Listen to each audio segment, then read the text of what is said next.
Well, good morning. It is great to be with you here today. Thank you for having me here.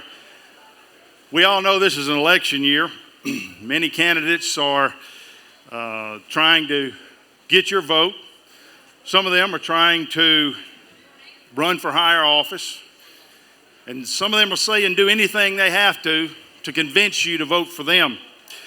There's a false and misleading narrative that's being circulated by the media and these politicians. And I'm here today to address that. Not only is this narrative false and misleading, it's just downright hogwash, ladies and gentlemen.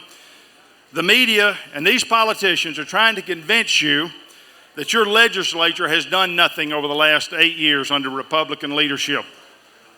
That things are broke in Jackson and that you need to send them there so that they can fix it. Well, I'm here today to put an end to that narrative. I'm here today to set the record straight and tell you that those things are simply not true. We can take any category you want to talk about: roads, bridges, education, economic development, gun rights, religious freedom, the budget. We can take any category you want to talk about, and I can show you that Republicans have made substantial improvements in every category in the state of Mississippi over the last 8 years. I'm not giving you hogwash, ladies and gentlemen. I've got the facts to back it up. Let's start with roads and bridges. Last year, the Republicans in the legislature put forward a road and bridge plan that is going to put anywhere from $120 to $150 million every year from now on into your roads and bridges. Let me say that again. Every year from now on into your roads and bridges. Our plan took money that we already have. This did not involve any new taxes on you. We took money that we already have and rededicated it to your roads and bridges. For every year from now on, your cities will have $50 million to put into your roads and bridges. Every year from now on, your counties will have $50 million to put into your roads and bridges. Your cities and counties now have a continuing source of revenue to help fix your roads and bridges. On top of that, we, the legislature, every year from now on are going to put $20 million into the local bridge program. On top of that, we put $250 million into the local bridges this year to fix the immediate problems that exist. Don't let anyone tell you that your legislature has not taken care of the road and bridge problems. That is hogwash. Next, let's talk about education. Republicans have done more for education in Mississippi over the last 8 years than has ever been done before. First thing we passed was a third grade reading gate. What this says is that every third grader ought to be able to read on grade level by the time they finish the third grade. What a novel idea. Apparently those before us never thought that was a good thing. Before we passed this bill, our third graders were only reading at a 69% grade level. Since the passage of this bill, it exceeds 90%. We have done more to improve reading in Mississippi than has ever been done before. We have passed a bill creating appointed superintendents. This allows every school district to go out and search the world over and try to find the best superintendent they can find to run their district. We've created districts of innovation. This allows districts to have creativity and innovation to try to boost their performance. It gives them flexibility to run their schools the way they think that ought to be run. And we have given 2 teacher pay raises over the last 8 years. You may not know this, but teachers get step increases every year. So when you combine the 2 pay raises we have given with the step increases they get every year, a teacher who has been teaching for the last 8 years should have received an $8,000 pay raise. They should be making $8,000 more today than they were 8 years ago. That's basically a $1,000 raise per year for the last 8 years. We've also increased the amount of funding on education. This year, we put over $2.5 billion into education. That is the most ever in the history of the state of Mississippi, ladies and gentlemen. Because of these things that we've done, our graduation rate has improved 11%. We were 11% below the national average 8 years ago. Today, we are at the national average. All these things combined have worked to improve education in Mississippi. Don't let anyone tell you that education is underfunded in Mississippi. Don't let anyone tell you that Republicans are not concerned about education. That is hogwash, ladies and gentlemen. You want to talk about the budget? We made a pledge to you not to spend more money than you give us. We are going to live within our means, and we have kept that promise. Sometimes it's required us to make tough decisions. We've had to make cuts. We've had to hold back doing some things we might have wanted to do. But we have not spent more money than you have given us.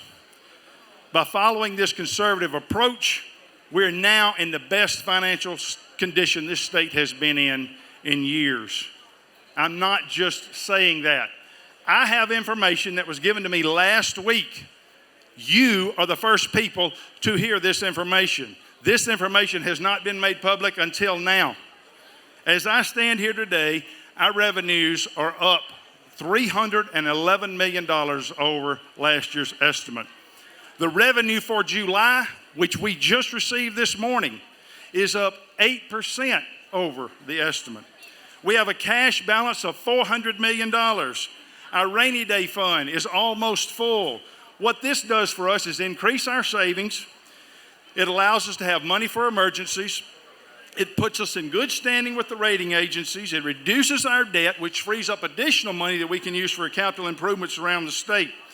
Other financial accomplishments that we have done. The state retirement system was in trouble. We fixed it. We gave a teacher pay raise this year. We gave state employee pay raise this year. We gave pay raise to community college and senior college faculty, and we funded all state agencies without any major cuts. And we did all of this without raising your taxes because we have applied conservative budgeting principles. So when I say our state is in the best financial condition it's been in years, that is not hogwash. That is the truth, ladies and gentlemen. We've simply been good stewards of your money.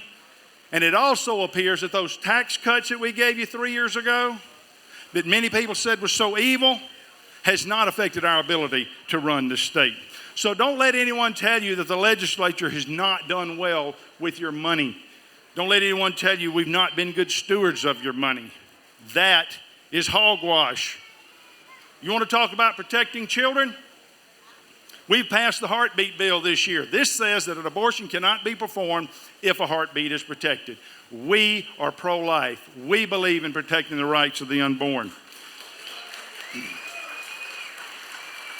2 years ago, I was able to sit into a meeting and where I learned about human trafficking. I did not realize how prevalent it is in our state. This year, we passed the most comprehensive human trafficking bill in the country. An organization named Shared Hope International has taken that bill and touted it as model legislation to be used around the country. We are trying to protect and rescue children from the scourge of human trafficking. We passed the Child Protection Act, which protects children against abuse. We established the Child Protection Services Agency. We've made it easier for parents to adopt in Mississippi. So don't let anyone tell you that your legislature is not concerned about the families and the children of this state. That is hogwash. You want to talk about Second Amendment rights? Someone asked me where I stand on Second Amendment rights. I said, man, my last name is Gunn. Where do you think I stand on Second Amendment rights? Over the last 8 years, we've passed laws that have expanded your right to open carry. We've passed laws that allow women to carry, remove restrictions for women carrying guns in their purse. There are agencies and people around this country who are trying to find out your name and address if you carry a concealed weapon. We pass laws to prevent that from taking place, to protect your privacy. We pass laws that allow disabled veterans to obtain permits at no cost. We've created a sales tax holiday for you to purchase weapons without paying sales tax. The NRA lobbyist told me that because of the Republican leadership, Mississippi is now the most protected gun rights state in the country. She said, I don't know what more y'all can do. So don't let anyone tell you that your legislature is not concerned about your gun rights. You know what that is, ladies and gentlemen? It's hogwash. Time does not permit me to tell you in detail all the other things we have done. Things like voter ID, cutting your income taxes, numerous religious freedoms bills, some of which protect students' rights to express their religious views on campuses, protects your right to express your religious views and not be subject to government retaliation. We passed the rural broadband bill, which allows EPAs to go out and try to provide rural broadband services into the rural areas of our state. We funded 4 trooper schools to protect your public safety. We've done criminal justice reform. We've done economic development, things like Yokohama, Continental Tire, expand the shipyard in Ingalls. And today we have the lowest unemployment rate in the history of our state. We have restructured our taxes to make our state more job and business friendly. So don't let anyone tell you we've not done anything in Jackson. That is hogwash. All these accomplishments are made by my fellow House members, many of whom are here today. I see them standing around and in the audience. I'm proud to serve with these people, and they are the ones who have led out and made these decisions that I'm talking to you about here today. They've had the courage to do what is right. They've had the courage to lead Mississippi. They have had the courage to move Mississippi forward, despite what the naysayers are trying to spin and tell you. Yes, ladies and gentlemen, you can take any category of state government you want to talk about, and I can show you that Republicans have moved the needle forward in Mississippi. Mississippi is now moving in the right direction. If anyone tries to tell you otherwise, it's hogwash. As I said in the beginning, this is an election year. You hold the keys to Mississippi's future, and you have a decision to make. If you want leadership, if you want results, if you want Mississippi to be a free market society, if you want Mississippi to move in the right direction, then you need to vote Republican. But if you want hogwash, you vote for somebody else. Thank you very much.